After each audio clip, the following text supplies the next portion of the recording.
This next speaker, through travel experiences, has gained a passion for global education. Over the past winter break, this senior traveled to Austria on her own through a program designed to promote global friendship and understanding. Here to share the knowledge that she has gained from these experiences, please welcome Taylor Stark.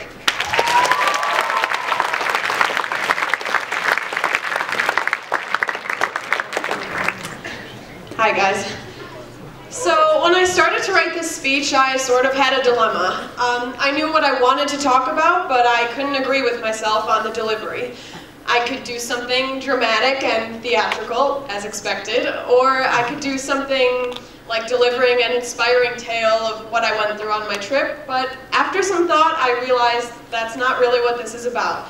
I'm here today to tell you about my experience. After all, that's what the E in CUBE stands for, so here I am to tell you about the trip that changed my life and a few of the lessons I learned along the way.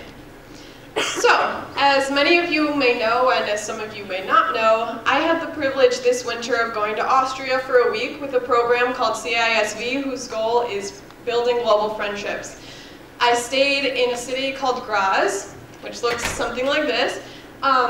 I had never heard of this city, but turns out it's the second largest city in Austria. So, granted, it only has 200,000 people, but still, it brings me to lesson number 1. The world is a large place.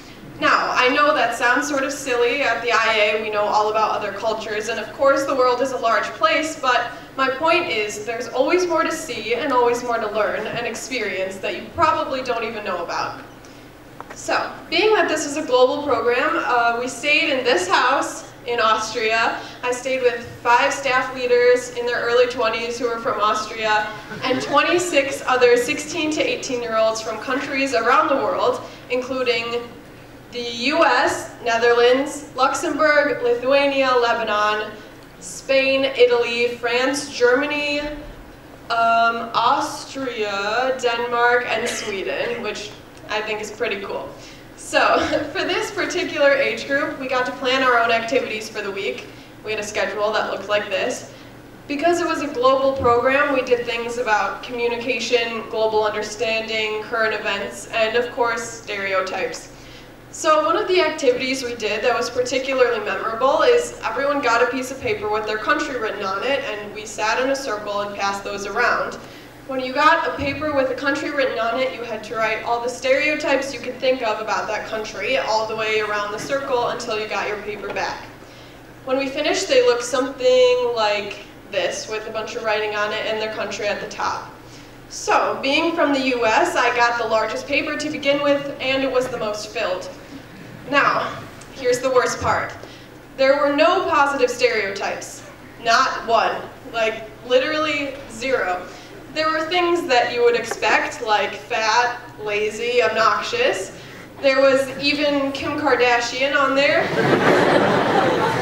But just because I expected those things doesn't mean they were easy to accept. Now, afterwards, I was talking to this kid named Martin, who was from Austria, and the conversation went something like this. He said, "I hate America."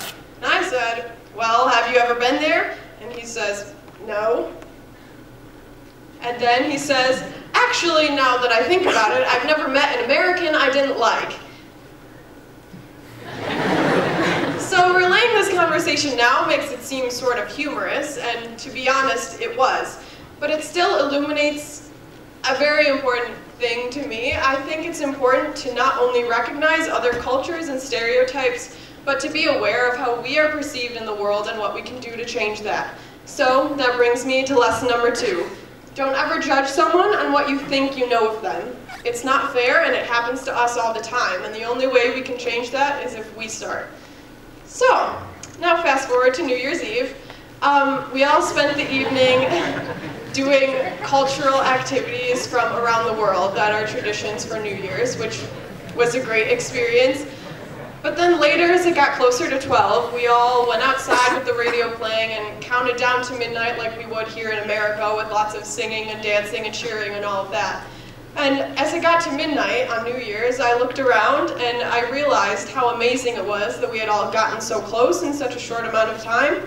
and how easy it was for us to celebrate like we had known each other for years. Because the thing is, we're really not all that different. We may come from different social, economic, and political backgrounds, but we all essentially want the same things. Love, friendship, acceptance, and support. So this brings me to lesson number 3. There is a way to relate to everyone, and if you have the opportunity, you should get to know as many people as you can. It's what keeps us connected to our humanity. Lesson number 4 is one that takes a little bit of explaining. Lesson number 4 is it is possible to fall in love in 7 days. I did that 27 times with every single person that was there. I don't really mean that in the conventional sense. On my trip, I fell in love with the experience of it, the worldviews I was exposed to, the once-in-a-lifetime opportunity I had. I fell in love with 27 different worldviews and opinions from people that I had just met. Now, notice how I keep saying 27 and not 26 because I'm including myself. On this trip, I had the privilege of falling in love with who I am as a person and learning who I want to be. My worldview completely changed on my trip. I became kinder, more open and accepting, more curious and ready to take on the world. Now that I'm back, I can only hope that this carries through, but still, I'm glad that I had this experience because you're stuck with yourself forever, so if you can't love yourself, who else can you love, you know what I mean? So, these past 4 lessons have been sort of self-discoveries for me and things that I took away from my trip. But my last lesson is something I think that everyone can take away from, and I hope that you all do after this. This was a phrase that was repeated to us at least once daily, and as I went through the week, I realized it to be true 100%. Even coming back now, I think of it every single day, and I know it's true, and I'll remember this phrase for the rest of my life. So, finally, lesson number 5, if you think you're too small to change the world, try going to sleep with a mosquito in your room. Thank you.